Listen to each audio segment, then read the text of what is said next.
이사야 49장 1절에서 7절의 말씀, 그리고 넘어가서 15절에서 18절의 말씀을 우리 5학년 오장근 친구가 받들어 봉독하도록 하겠습니다. 잘 하셨으면 아멘. 네, 봉독합니다. 삼손아, 내게 들으라. 먼 곳 백성들아, 귀를 기울여라.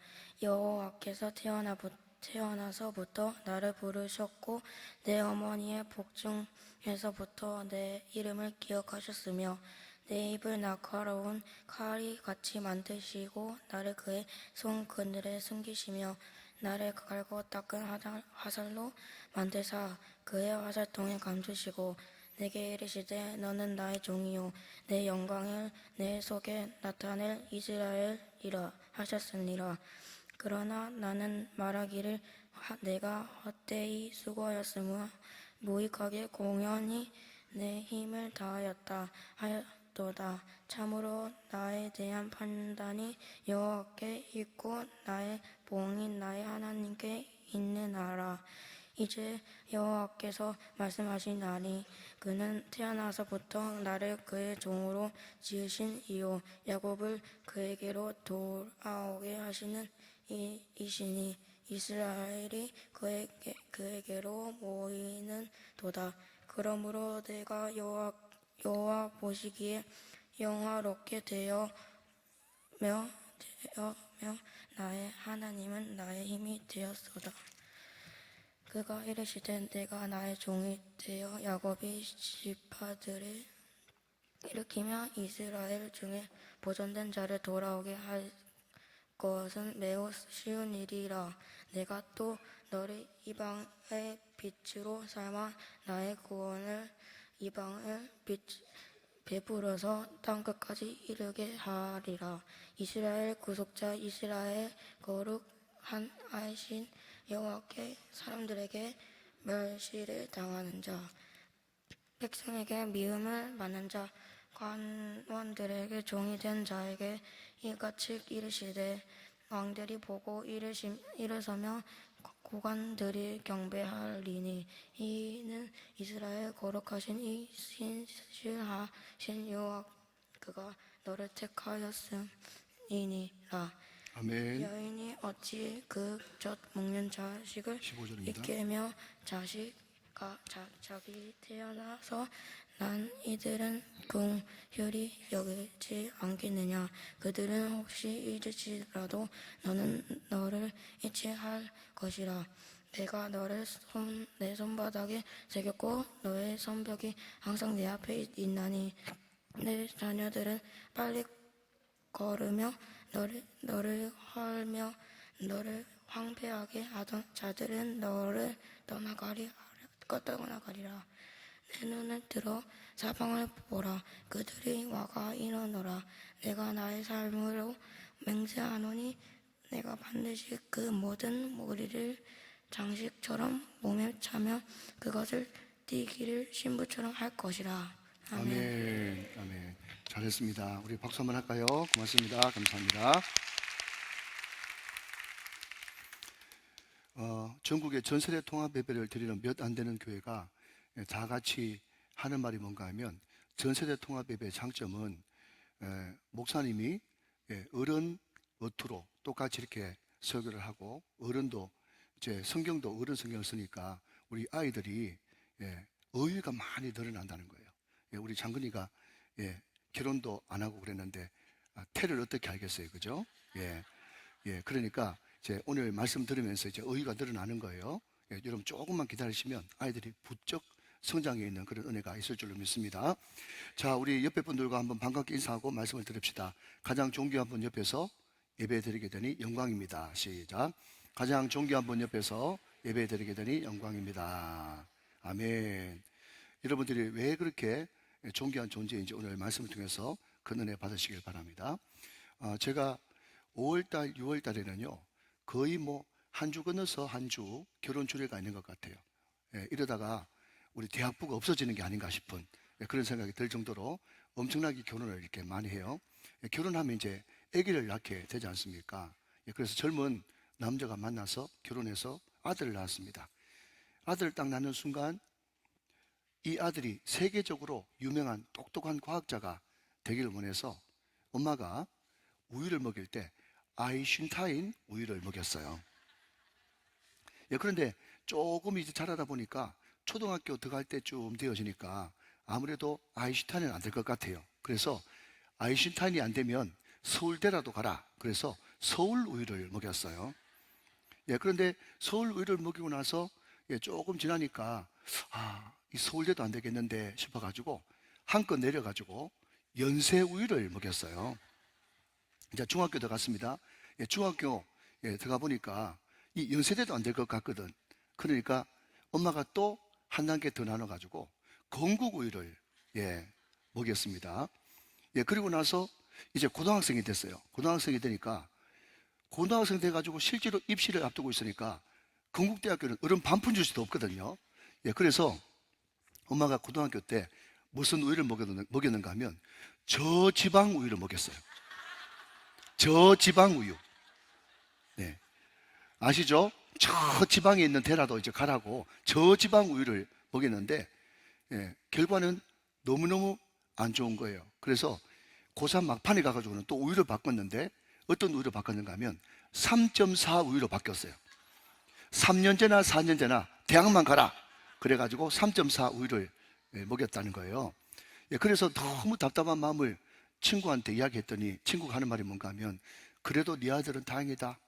나는 우리 애한테 매일 우유를 먹인다는 거예요. 매일 우유. 이게 무슨 말인가 하면 매일 학교 결석하지 말고 학교라도 가라. 그래가지고 매일 우유를 먹인다는 거예요. 자, 여러분 여기까지는 제가 어떤 선배 목사님이 보내준 버전으로 제가 했어요. 그런데 그 뒤에가 없어. 그러니까 너무 싱겁잖아요.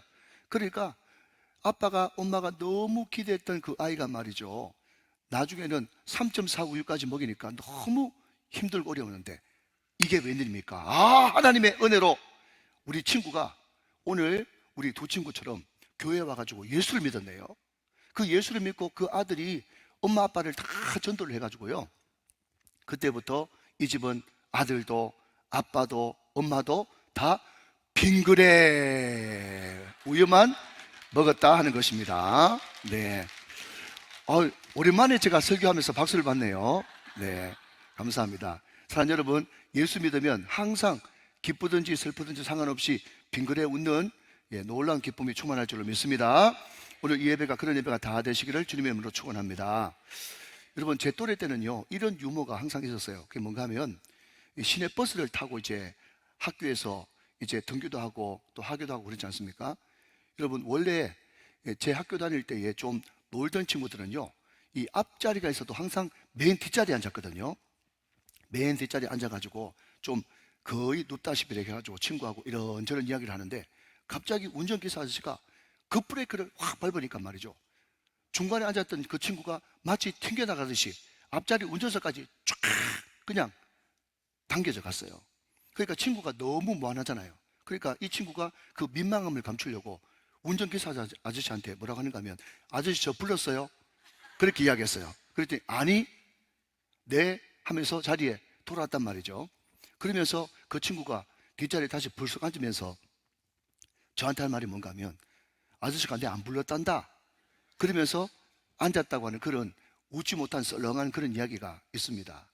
자, 여러분, 제가 왜 이렇게 아저씨 나 불렀어요 라는 이 단어를 꺼냈는가 하면 오늘 보면 여러분 1절 보니까 1절 말씀에 이렇게 이야기하고 있습니다. 자, 빨간색 한번 보시면 여호와께서 태에서부터 나를 부르셨다 그랬어요.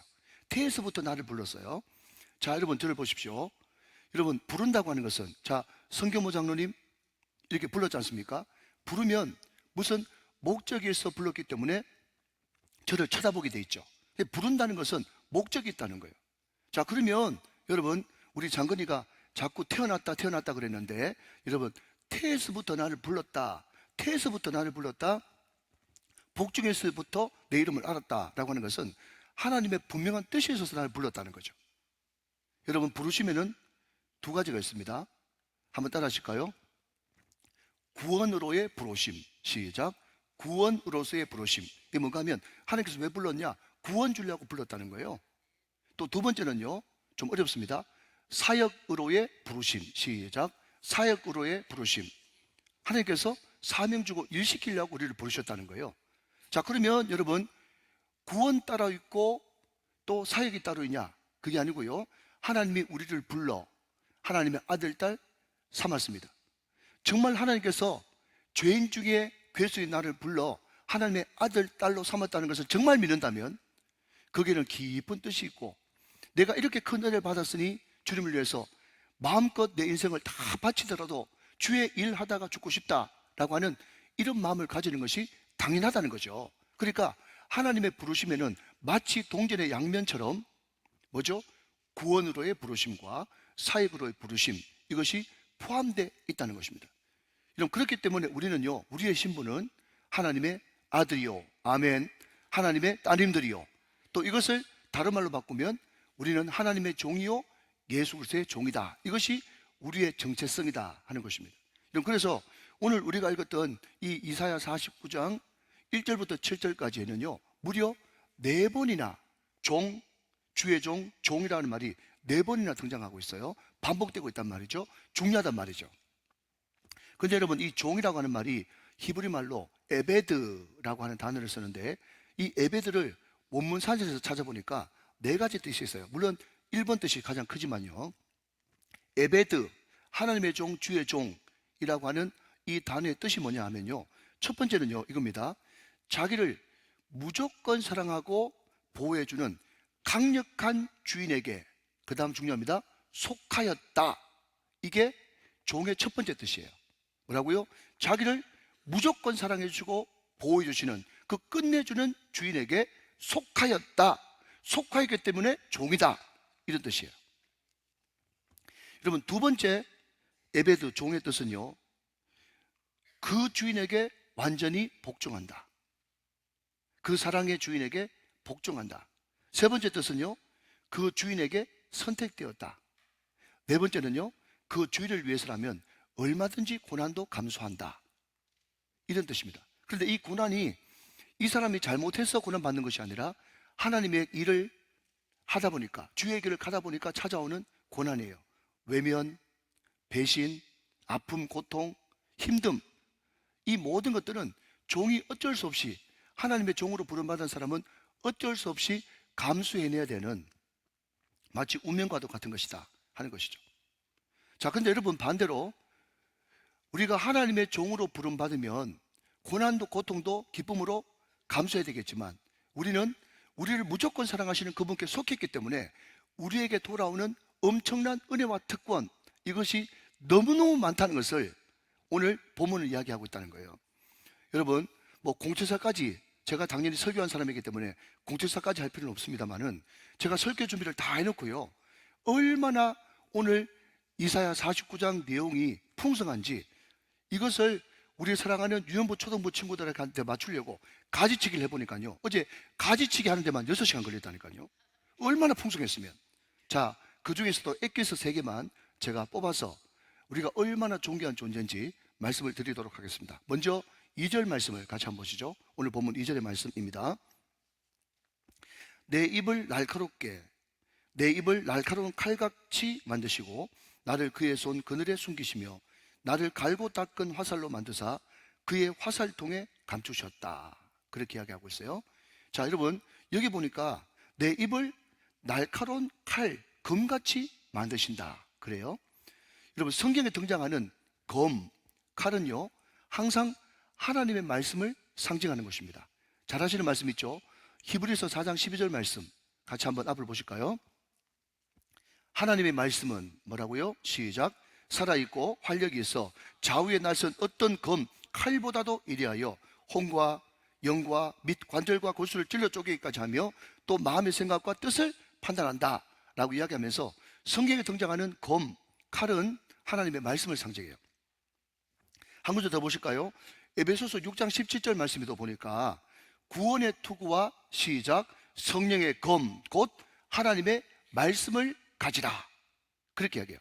그러니까 하나님께서 내 입을 날카로운 칼같이 만든다는 것은요, 하나님이 또 예수님이 그의 종들이 은혜 충만 성령 충만함을 받고 그의 종으로 속하기만 한다면 하나님이 우리 입술을 마치 예수님처럼 날카로운 칼같이 만들어 주신다, 그렇게 말하고 있다 하는 것이죠. 여러분, 그런데 오늘 2절 말씀을 보면요, 근데 이 칼이요 감추어졌대요. 그리고 나를 갈고 닦은 화살로 만드셨는데 그 화살이 화살통에 감추어졌대요. 여러분 생각해 보십시오. 우리 예수님께서 몇 년을 사셨어요? 33년을 사셨습니다. 그런데 바깥으로 드러내서 다시 말하면 칼집에서 칼을 빼가지고 여러분 칼을 휘두르고 활동했던 시기는 몇 년밖에 안 됩니까? 3년밖에 안 되는 거예요. 자, 여러분 저는 구구절절 성경적입니다. 3년밖에 안 되고 나머지 사생의 30년은 뭐죠? 마치 칼이 칼집에 숨겨져 있듯이 숨겨져 있었다는 거예요. 그런데 여러분, 카이로스, 갈라디아서의 때가 참에 카이로스, 하나님의 때가 되자 드디어 우리 예수님께서 칼집에 있는 칼을 빼서 영적 전쟁을 벌이기 시작하는 겁니다. 여러분 마태복음 4장에 보면요, 우리 예수님께서 성령에 걸려서 광야로 나갔습니다. 그 사탄 마귀가 예수님을 유혹하죠. 뭐라고 유혹합니까? 너 배고프지? 배고프면 이 돌들을 떡덩이 만들어서 먹어. 먼저 먹어야 살지. 너 있고 하나님 있지, 하나님 있고 너 있냐? 그게 돌덩이를 떡덩이로 만들어 먹으라 라고 하는 사단의 유혹이었어요. 두 번째는요, 멋있게 보여. 성전 꼭대기에서 뛰어내리면 네가 하나님의 아들이면 천사가 와서 네 발 받쳐줄 것 아니야. 하나도 안 다치도록 너를 지켜줄 것 아니야. 그것이 마귀의 두 번째 유혹이었어요. 세 번째는요, 네가 나한테 절 한 번만 딱 하면 천하만국을 다 너한테 주겠다. 정말 현실적이고 달콤한 유혹을 사단이 감히 예수님께 와서 유혹을 하게 되죠. 그때 우리 예수님께서 어떻게 얘기했습니까? 기록되었으되, 또 기록되었으되, 기록되었으되 사람이 떡으로만 살 것이 아니요 하나님의 입에서 나오는 말씀으로 살 것이다 라고 이야기하면서 여러분 성령의 검인 말씀으로 사단을 영적 전쟁에서 이기고 승리하셨다는 것입니다. 그리고 여러분, 우리 예수님께서 회당에 가서 안식일에 말씀을 전할 때 그 말씀을 듣는 모든 사람이 깜짝 놀랐다고 그랬어요. 우리말 성경에는 그냥 놀랐다 이렇게 기록하고 있는데 원어 성경에 보면, 영어 성경에 보면요, 어떻게 기록하고 있는가 하면 신기했다, amazing, 신기했다, 그리고 경악했다, 충격을 받았다. 그게 원래 원어대로 더 많은 말입니다. 얼마나 말씀이 권세가 있고 능력이 있고, 그 당시에 서기관과 바리새인들이 늘 말씀을 전했던 판박이 말씀, 지루한 말씀, 똑같은 패턴의 말씀이 아니라 그 말씀을 들으니까 놀랬다는 거예요. 충격을 받았단 말이에요. 그만큼 말씀에 권세가 있었다는 거죠. 할렐루야. 그리고 우리 예수님께서 말씀을 전할 때 예수님께서 말씀을 전하기만 하시면 사건이 되어지는 거예요. 변화가 일어나는 것입니다. 예수님이 말씀하시니 어떤 일이 발생합니까? 물이 변하여 포도주가 됐고요, 바디메오가 눈을 떴고요, 죽은 나사로가 살아났고요, 귀신이 쫓겨났고요, 돌덩이 같은 마음을 가지고 있던 사람이 변화되어지는 놀라운 역사가 예수님이 말씀을 전하는 곳마다 일어났다는 것입니다. 말씀드리고 싶은 것은요, 우리 예수님만 그렇게 된 것이 아니라 요한복음 14장 12절 말씀에 예수님이 하는 일을 너도 할 것이요 이보다 더 큰 일도 하리라 말씀하셨던 것처럼 우리가 무조건 우리를 사랑하시고 보호하시고 아껴주시는 그분께 속해 있는 하나님의 종, 예수님의 종, 주의 종이 되기만 하면 우리에게도 어떤 특권을 주신다? 하나님께서 우리 입을 날카로운 검같이 하셔서 가는 곳마다 영적 전쟁에서 사탄 마귀의 머리를 박살내는 놀라운 승리의 사람으로 만들어 주신다는 것입니다. 오늘 그런 은혜가 여러분 가운데 넘치게 되시기를 주 예수 그리스도의 이름으로 축원합니다. 축복합니다. 자, 한 걸음 더 나가서 여러분 2절 말씀을 한 번 더 보시면요, 2절 말씀, 그런데 내 입을 날카로운 칼같이 만드시고 나를 그의 손 그늘에 숨기시며, 그 다음요, 나를 갈고 닦은 화살로 만드사 그의 화살통에 감추시다고 그랬습니다. 자, 여러분 여기 하나님의 말씀을요, 한 번은 칼, 한 번은 화살로 비유하고 있는데, 그런데 그 칼이 보통 칼이 아니라요, 날카로운 칼이에요.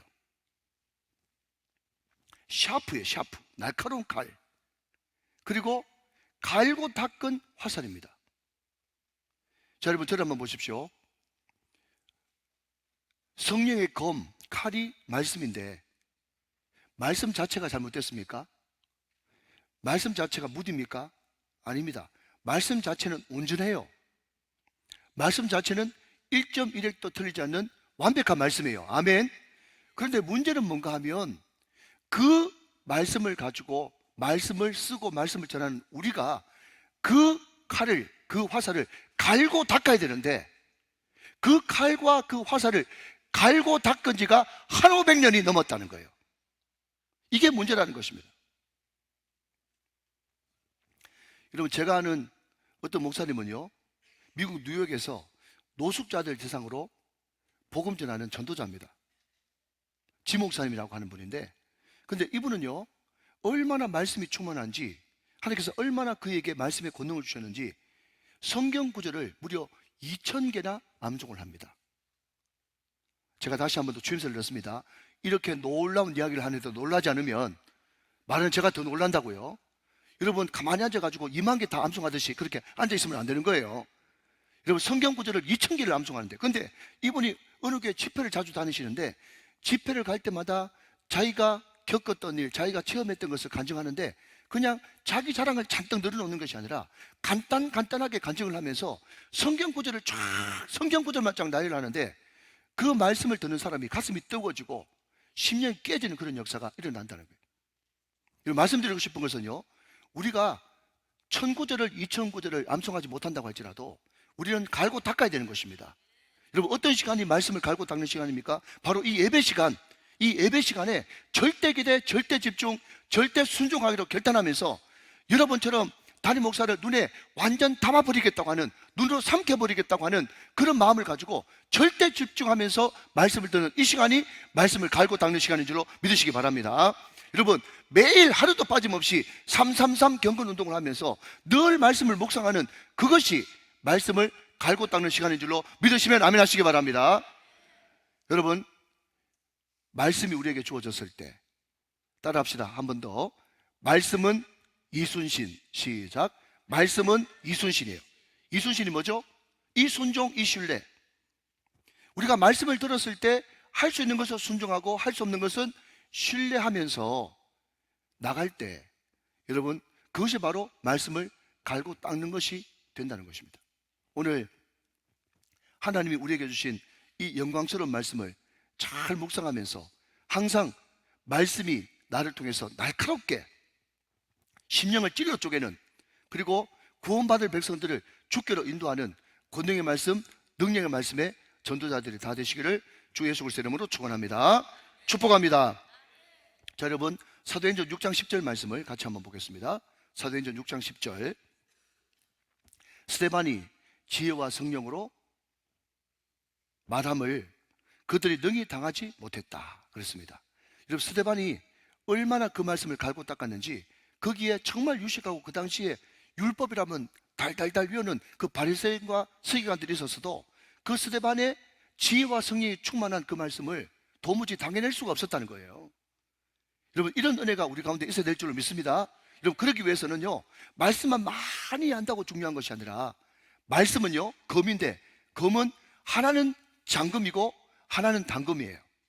장검은 악한 사단 마귀를 공격할 때 쓰는 공격용이요, 단검은 여러분 혹시 사극을 볼 때 은장도라고 들어보셨습니까? 은장도. 자, 여러분, 그 은장도는 남을 공격하는 용이요, 자살용이요. 자살용입니다. 그러니까 여러분, 우리가 말씀을 가지고 남을 공격하기 전에 먼저 은장도를 꺼내가지고, 날선 은장도를 가지고 나를 찔러야 되는 거예요.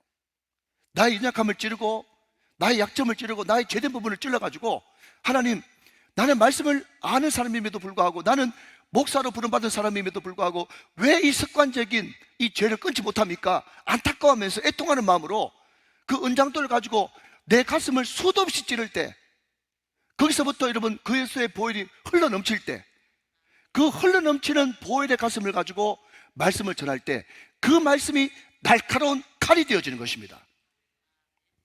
사랑하는 여러분, 제가 늘 기도하는 것은, 하나님, 다른 사람에게 설교하기 전에 먼저 이 말씀 가지고 나에게 설교할 수 있도록 은혜를 베풀어 주옵소서. 나도 지키지 못할 말씀을 어떻게 다른 사람에게 지키라고 순종하라고 이야기할 수 있겠습니까? 여러분, 이 기도가 저 혼자만의 기도로 끝나는 것이 아니라 여러분의 소원과 기도도 다 되시기를 주 예수 그리스도의 이름으로 축원합니다. 축복합니다. 자, 한 걸음 더 나가서 둘째로, 하나님께 속한 하나님의 종이 받는 놀라운 특권이 무엇인가? 자, 두 번째는요, 6절 말씀을 같이 보겠습니다. 6절 말씀.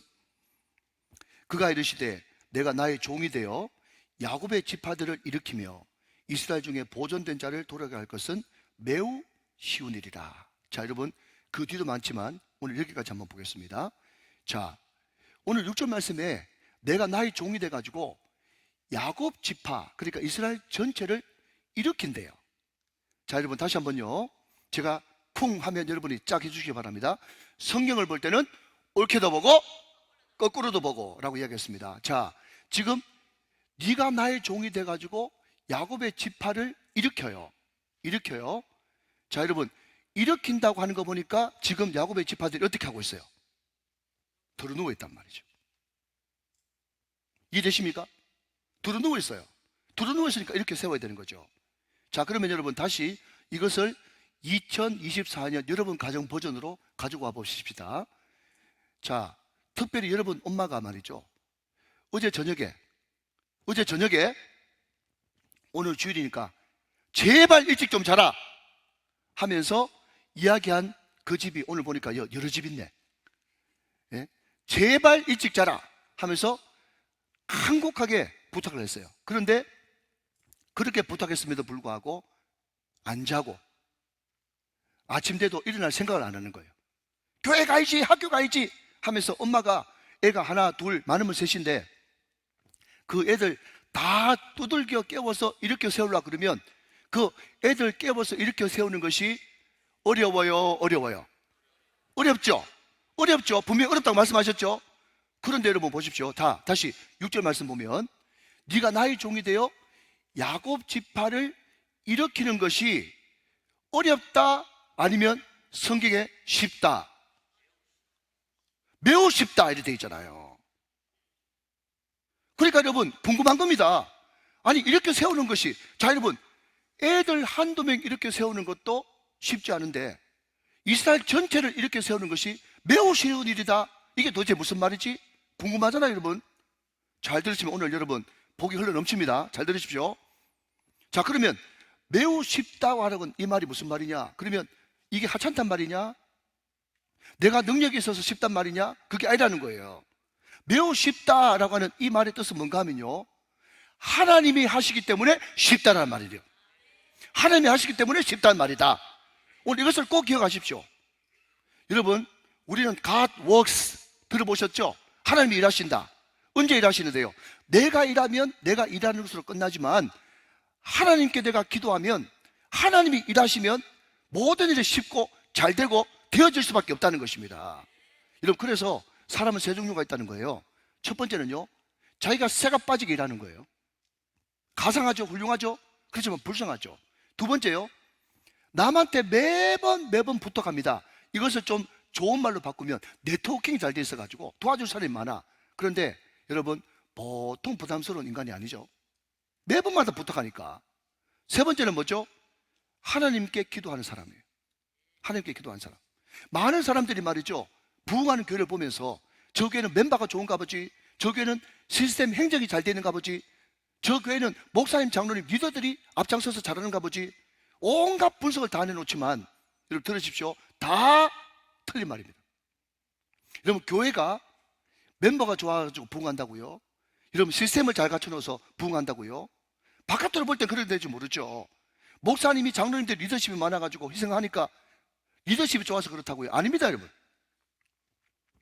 교회가 성장하고 부흥하는 유일한 길은 우리는 기도하고 하나님은 일하시니까 하나님이 일하시니까 매주마다 우리가 모르는 사람들을 하나님께서 계속 붙여주시니까, 여러분 우리 교회처럼 저 경주에서도 오고 여러분 부산에서도 오고 여러분 저 멀리서부터 하나님께서 붙여주시니까 그런 분들은요 가라 그래도 떠나지도 않아요. 하나님께서 붙여주시니까 부흥하는 줄로 믿으시기 바랍니다. 내가 하려고 하면 어렵지만 하나님이 하시려고 하면 쉬운 겁니다. 매우 쉬운 것입니다. 이게 여러분 하나님께서 그에 속한 종, 하나님의 종에게 주시는 축복인 것이에요. 사랑하는 여러분, 목사님 목사님 목회밖에 모르잖아요. 예, 목회밖에 몰라요. 그러나 여러분, 모든 원리는 다 똑같은 것입니다. 여러분 가정도 하나님께서 역사하시면 쉽습니다.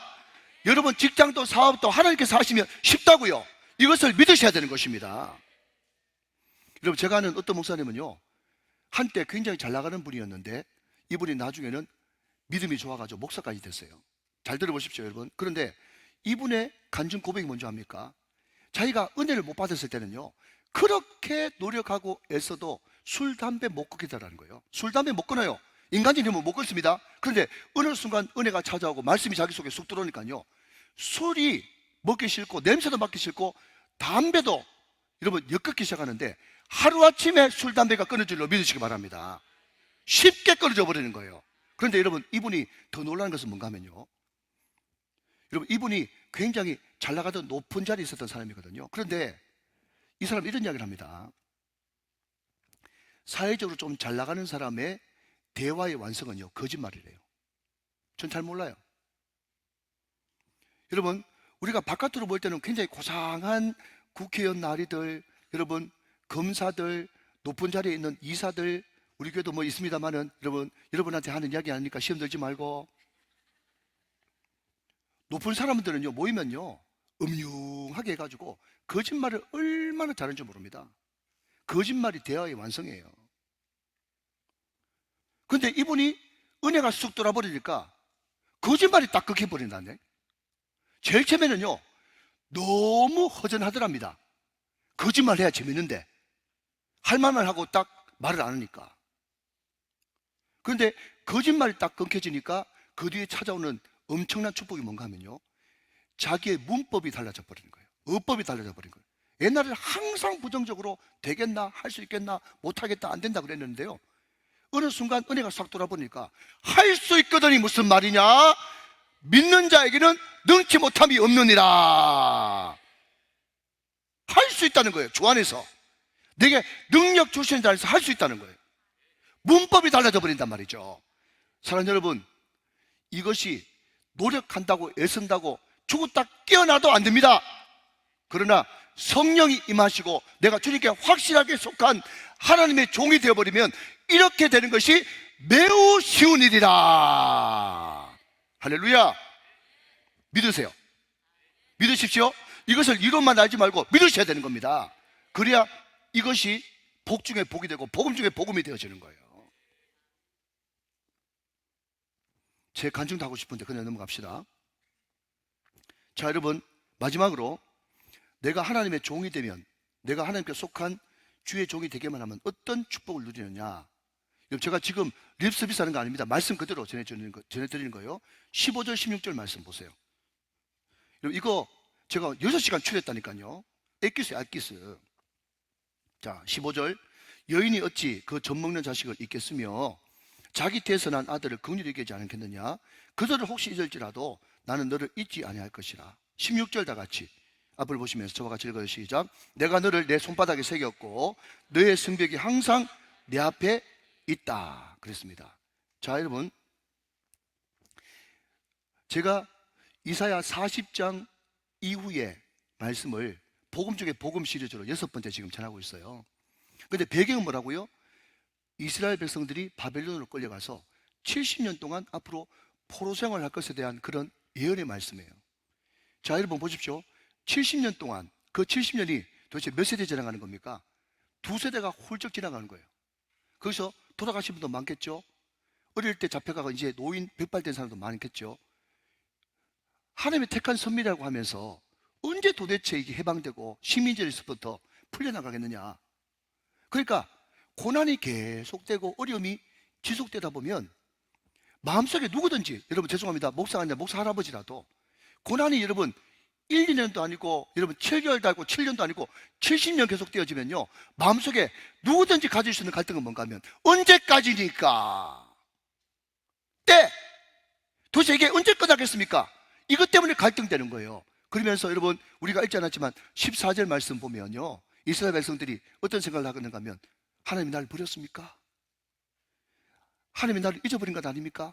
버린 거 아닙니까? 잊어버린 거 아닙니까? 이것 때문에 더 두렵고 더 낙심이 되어지는 거예요. 근데 우리 주님 말씀합니다. 젖 먹는 아이를 데리고 있는 엄마가 어찌 그 아이를 잊을 수 있겠어? 허나 이 세상에 매장한 사람들이 많기 때문에 매정한 엄마는 혹시 잊을 줄 몰라도 나 너 안 잊어. 너 안 잊어. 여러분 다시 한번 대답해 보십시오. 사랑의 반대말은 무관심이에요. 미움 아닙니다. 무관심이에요. 하나님이 사랑하잖아요. 아멘 하십시오. 하나님이 저와 여러분 사랑하잖아요. 우리 교회 사랑하잖아요. 우리 교회 사랑하고 저와 여러분 사랑하는데 사랑은 관심이에요. 관심. 관심인데 어떻게 있겠느냐 말이죠. 잊을 수가 없다는 말이죠. 여러분 혹시 이분 아십니까? 김하중 장로님이라고 온누리교회 장로님인데 지금도 열심히 신앙생활하고 집회를 막 엄청나게 다니고 지난번에 일본 갔을 때 거기까지 집회 쫓아오셨더라고. 근데 김하중 장로님이 평신도 시절에 기도에 맛을 봤는가 봐요. 네, 그러니까 이제 기도가 재밌으니까 자꾸 기도를 하게 되잖아요.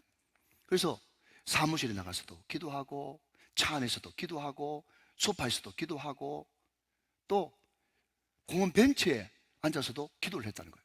그런데 여러분 초신자는 또 뜨겁게 기도하는 대신에 업다운이 심하잖아요. 그런데 한 번은 계속해서 뭐라고요? 사무실에서도 기도하고 또 뭐라고요? 차 안에서도 기도하고 또 뭐라고요? 소파에서도 기도하고 또 뭐라고요? 공원 벤치에서도 기도했는데 말이죠. 그런데 그렇게 성령 충만할 때는 괜찮은데 갑자기 믿음이 뚝 떨어지면서 그런데 내가 이렇게 새가 빠지게 기도해봤자 하나님께서 들으실까? 하나님께서 내 이렇게 많이 기도하는 거 다 기억하실까? 이런 의심이 딱 들어오면서 신앙이 갑자기 또 확 다운되더래요. 그러니까 여러분 아직까지 믿음이 없는 거죠. 그런데 한 번은 예배를 드리고 나오는데 그 교회에 부목사님, 성령 충만하고 기도 많이 하는 부목사님이 그 당시에 성도죠. 우리 김하중 성도님 너무 반갑습니다. 제가 기도 한번 해드릴게요 하면서 손을 척 얹고 안수기도 하는데 다짜고짜 뭐라고 하는가 하면 하나님 우리 성도님 사무실에서도 기도하고 차 안에서도 기도하고 소파에서도 기도하고 공원 벤치에서도 기도한 것 하나님께서 다 들으신 줄로 믿습니다 그러더래요. 여러분 김하중 장로님 간증법 나옵니다. 제가 다 듣고 하는 소리예요. 여러분 제가 꾸며낸 소리가 아니에요. 장로님은 한 번도 자기 부인한테도 말한 적이 없는데 목사님이 성령 충만해가지고 하나도 순서도 안 틀리고 토시 하나 안 틀리고 그렇게 이야기하니까 깜짝 놀라고 그 기도 받은 이후에 자기 신앙이 확 성장하고 자랐다고 여러분 간증집에 나와 있습니다. 하나님이 모르신다고요? 내가 이렇게 많이 기도해도 하나님께서 안 들으신다고요? 하나님이 사무실에서도 기도하고 3부 정도 되면은 아멘도 크게 하고 하는데 2부 때는 그냥 입을 꼭 다물고 있다. 참 답답하 참. 사무실에서도 기도하고 차 안에서도 기도하고 여러분 소파에서도 기도하고 공원 벤치에 앉아서 기도하는 것 하나님께서 다 들으신 줄로 믿으시면 크게 아멘 하시기 바랍니다. 하나님께서 다 들으신단 말이에요. 다 들으신단 말이에요. 잊지 않고 기억하신단 말이에요. 여러분 이것이 주의 종 하나님의 주의 종에게 주시는 하나님의 사랑의 사랑. 그러니까 여러분 그런 사랑을 받는 여러분들이 존귀한 분들이죠. 할렐루야. 그리고 더 기가 막힌 것은요 하나님 손바닥에 새겼대. 손바닥에 우리 이름을 손바닥에 새겼대. 자 여러분 잘 들으십시오. 이제 집중해서 이제 3분 안에 맞춰주실 것 같습니다. 자 마지막으로 성경 읽고 말씀 마칩니다. 요한복음 20장 19절 20절 말씀 보겠습니다. 자 잘 보세요. 이날 곧 안식 후 첫날 우리 예수님께서 부활하신 그날을 이야기하는 거예요. 첫날 저녁 때에 제자들이 유대인들을 두려워하여 모인 곳에 문들을 닫았더니 예수께서 오사 가운데 서서 이르시되 너에게 평강이 있을지어다 그랬습니다. 20절 앞을 보시면서 저와 같이 시작. 이 말씀을 하시고 손과 옆구리에 보이시니 제자들이 주를 보고 기뻐하더라 그랬습니다. 자 여러분 여기에 우리 예수님께서 제자들에게 나타나 가지고 딱 명시하셨어요. 어디요? 손과 옆구리 그랬어요. 손과 옆구리. 옆구리가 어디입니까? 여기에요. 오른쪽 옆구리. 여기에 우리 주님께서 창으로 찔리셨어요. 십자가에 달리는 사람을 여러분 안에서 위로 찔러버리니까 심장이 터졌겠죠? 심장이 터지니까 물과 피가 쏟아졌어요.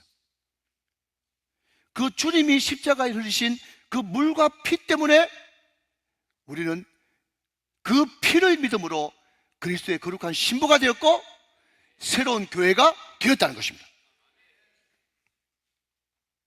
마치 여러분 창세기에 하나님이 아담을 지으시고 독초하는 것이 좋지 못하여 아담을 깊이 잠들게 한 후에 옆구리에서부터 갈빗대를 취해서 하와를 만들어서 아담의 신부로 만드는 것처럼,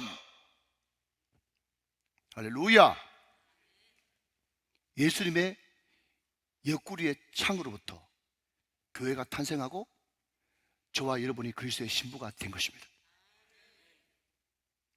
이게 바로 신학이에요. 신학이 묻어있는 설교. 한 걸음 더 나가서 우리 예수님의 손바닥, 그게 못자국이 있죠? 그 고난의 못자국을 통해서 그 고난의 아픔, 그 십자가에 죽는 목숨까지도 아끼지 않는 그 사랑으로 우리를 사랑하셨고 그 못 박힌 손바닥에 저와 여러분을 새기셨습니다. 이게 하나님의 사랑이에요. 우리는 이 사랑을 받았어요.